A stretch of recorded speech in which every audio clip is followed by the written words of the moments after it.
Hello जवानों, कैसे हैं आप लोग? बिल्कुल मौज में। प्यारे जवानों, आज हम लोग रेडियो एक्टिव डीके लो पढ़ने वाले हैं। बहुत ही आसान सा टॉपिक है लेकिन मजा आ जाएगा। देखो जवानों, होता क्या है, आपको मालूम ही है कि भाई साहब कोई भी एक रेडियो एक्टिव सब्सटेंस है वो डिके होता है, मतलब डिसइंटीग्रेट होता है। मतलब ये है कि वो कुछ पार्टिकल्स को या रेडिएशंस को रेगुलरली इमिट करता रहता है, अपने आप ही इमिट करता है। कोई कहता नहीं है उसको, बस वो अपने आप ही स्टेबिलिटी गेन करने के लिए करता रहता है। तो मेरे प्यारे जवानों, जब एक्सपेरिमेंट्स करे गए तो ये पता चला कि जिस रेट से वो डिके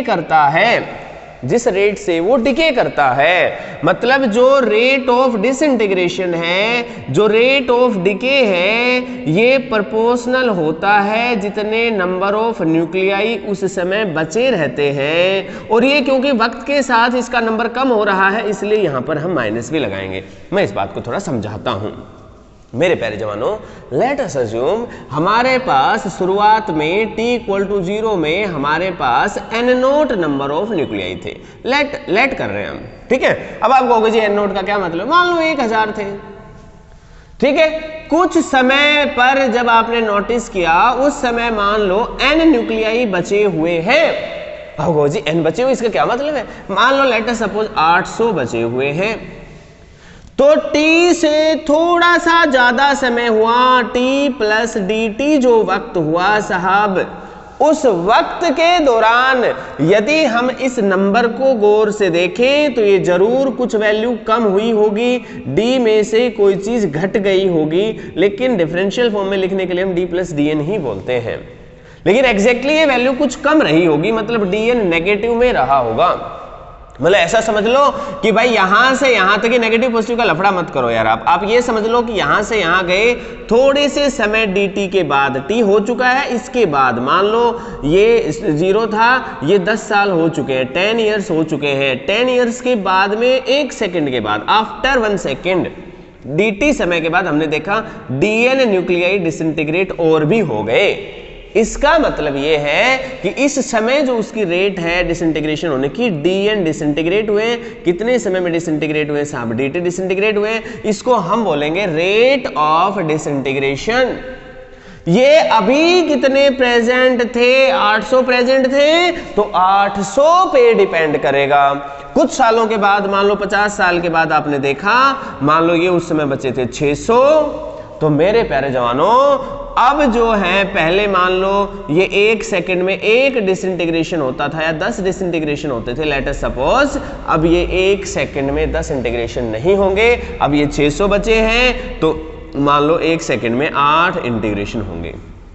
मुझे एक बात बताओ यार, आपके पास कुछ अमाउंट है, कुछ मनी है, कुछ धनराशि है, कुछ पैसे हैं, आप उनको किस तरीके से खर्च करेंगे? आपके पास 500 करोड़ थे, तो अब आज जो आप खर्चा कर रहे हो वो 1 साल पहले 500 करोड़ थे, उसको देख के नहीं करोगे। हो सकता है कि आपने अपनी पूरी धनराशि डोनेट कर दी हो और आपके पास 500 रुपए हो, हाँ?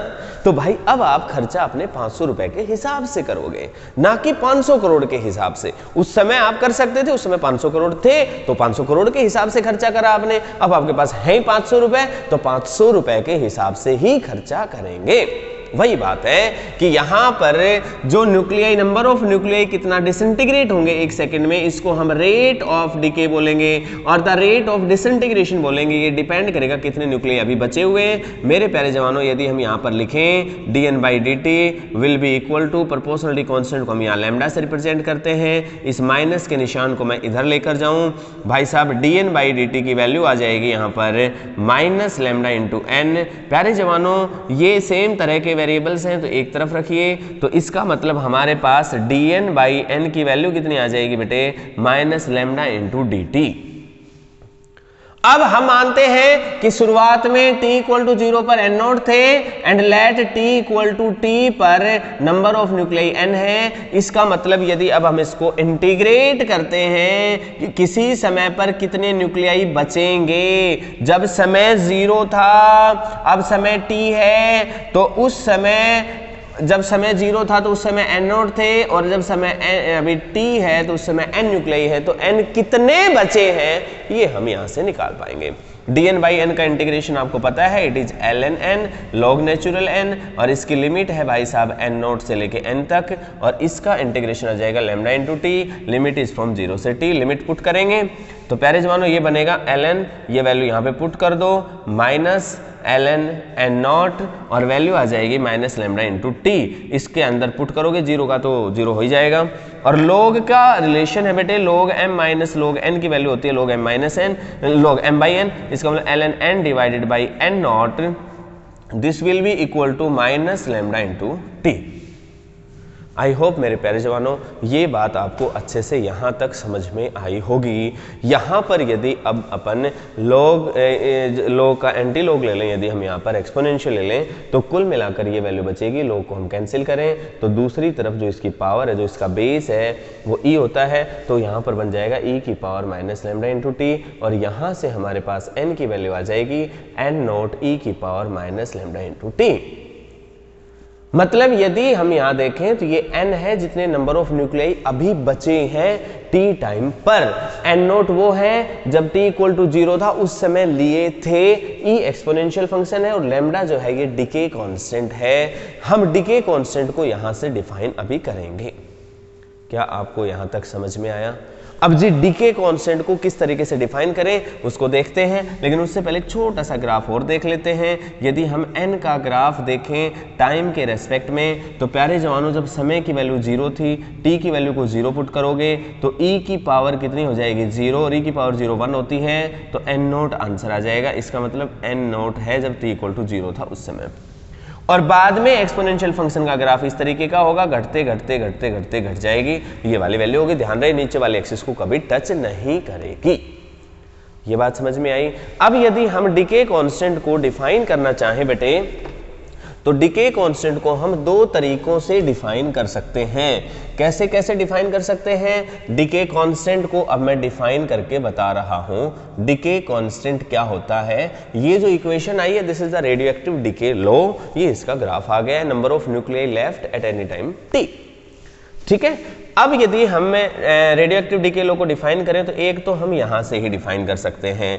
कैसे डिफाइन करें साहब? यहां से ये हमें मालूम है since dn by dt is equal to, ये माइनस तो मैं इधर ही रहने देता हूं, this equal to lambda into n। इसका मतलब लैम्डा की वैल्यू क्या है minus dn by dt divided by n। इसका मतलब ये चीज क्या है? This is what, this is the rate of disintegration और डिके पर कितना है, this is what the number of nuclei left. किसी समय पर जितना रेट है और जितना नंबर ऑफ न्यूक्लियाई बचे हैं उनका रेशियो डिके कांस्टेंट कहलाता है। तो decay constant is what? It is the ratio of, आप लिख सकते हैं it is the ratio of what बेटे? Rate of disintegration, rate of disintegration और डिके विद या to the number of nuclei left at that time, at that time, उस समय पर कितने बचे हैं। ये इसकी एक डेफिनेशन यहां पर हुई है। तो आई होप आपको मेरी बात समझ आई। अब इसी डेफिनेशन को आप दूसरे शब्दों में कैसे कहेंगे वो भी हम देख लेते हैं यहां से। प्यारे जवानों हमें मालूम है n की वैल्यू n नॉट इंटू ई की power minus lambda into T है। मान लो हम ऐसा कर लें, यदि हम ऐसा कर लें कि लैम्डा इंटू टी की वैल्यू को हम 1 मान लें थोड़ी देर के लिए, मतलब क्या कर दें, लैम्डा की वैल्यू क्या हो जाएगी 1/t। वो वैल्यू यदि हम यहाँ पर पुट करें तो उस समय n की वैल्यू कितनी आ जाएगी n नॉट इंटू ई की पावर माइनस 1, क्योंकि हमने इस पूरी वैल्यू को क्या माना है 1 माना है। और इसका मतलब n की वैल्यू कितनी हो चुकी है n naught divided by V. मतलब क्या है कि भाई t है ना, t ये वो समय है जिस समय के अंदर कितने न्यूक्लियस बचे, कितने न्यूक्लियाई लेफ्ट हैं, बचे कितने हैं 1/e टाइम्स ऑफ जितने ओरिजिनल थे। मतलब हम क्या कहेंगे decay constant is reciprocal of that time, उस समय का उल्टा है in which the number of nuclei left is 1/e times the original number of nuclei. इसको यदि मैं परसेंटेज में कन्वर्ट करूं, 1/e की वैल्यू को यदि हम परसेंटेज में लिखें, इन परसेंटेज लिखें, तो n की वैल्यू आएगी 36.8% एन नॉट। मतलब ऐसा समझ लो, कभी आपके पास 100 रुपए थे, आपने खर्च किया, खर्च करा, 1 दिन 2 दिन 20 दिन 50 दिन, मान लो 300 दिन के बाद में जब 300 दिन हुए थे, उस दिन 300 दिन जब हुए थे उस समय आपके पास कितने बचे थे? 36.8 रुपए बचे थे। तो इस 300 का उल्टा कर दो, ये है भाई साहब डिके कांस्टेंट। तो डिके कांस्टेंट रेसिप्रोकल है किसका? समय का।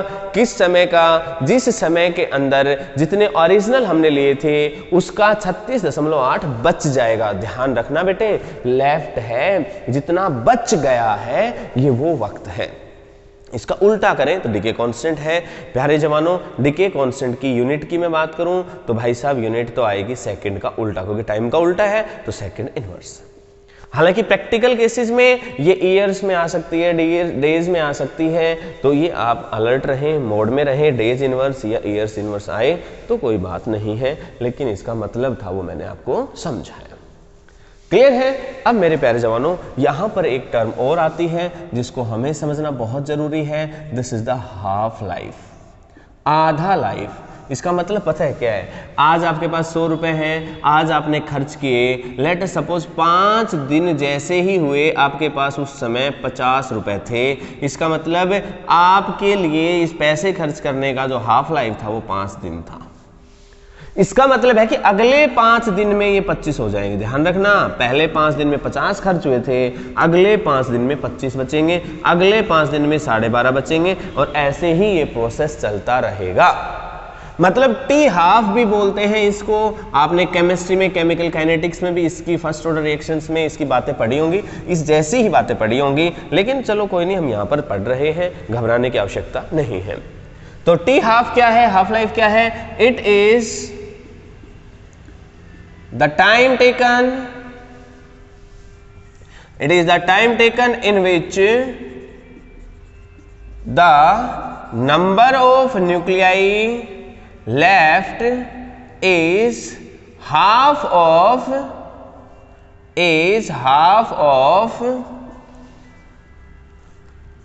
the original number of nuclei taken.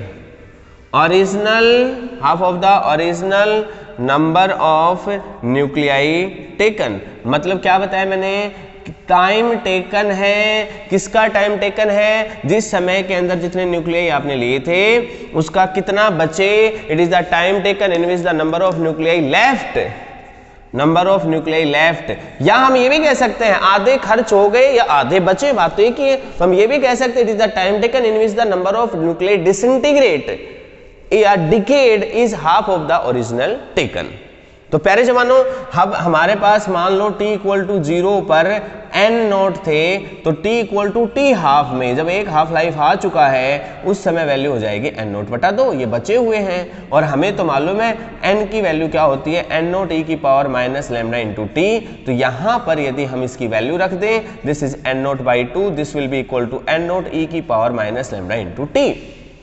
तो यहां से n नोट से n नोट कैंसिल हो गया, ये 1/2 आ गया, दिस इज e की power minus lambda into T. मैं इसको ऐसे लिख सकता हूं, इसको रेसिप्रोकल, चलो इसको ऐसा लिख दें एक बार, e की पावर माइनस लैम्डा टी को 1/e की पावर लैम्डा टी। यहां से हम लोग आसानी से कह सकते हैं e की पावर लैम्डा इंटू टी बराबर 2। यहां पर taking logarithm on both sides natural log, तो यहां पर तो बन जाएगा लैम्डा इंटू टी और यहां बनेगा ln2। इसका मतलब बेटे लैम्डा इंटू टी की वैल्यू आ गई ln2।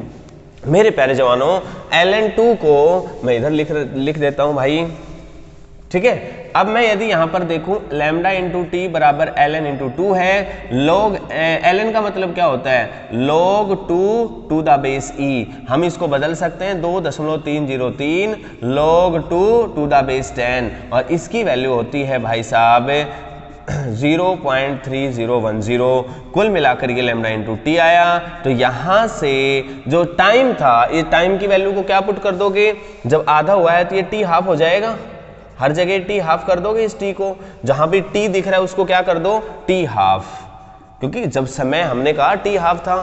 तो चलो मैं हर जगह पुट कर देता हूं, यहां पर भी कर दिया मैंने लैम्डा इंटू टी हाफ, यहां पर भी कर दिया, यहां पर भी कर दिया मैंने। ये सिंबल है टी हाफ, कभी आप समझ लो t/2 है, ऐसा कुछ नहीं है, सिंबॉलिक रिप्रेजेंटेशन है पहचान के लिए, और कुछ नहीं है, ठीक है ना। ये आधा कोई वैल्यू नहीं है यहाँ पे, ओके। कभी आप समझ रहे हैं टी के नीचे आधा लिखा हो, ऐसा नहीं है, ये सिंबल है, only it is a symbol, ठीक है, टी हाफ। तो टी हाफ की वैल्यू कितनी आ गई, टी हाफ की वैल्यू आ गई this much divided by lambda. इसको यदि हम सॉल्व करें तो it is approximately 0.693 divided by lambda.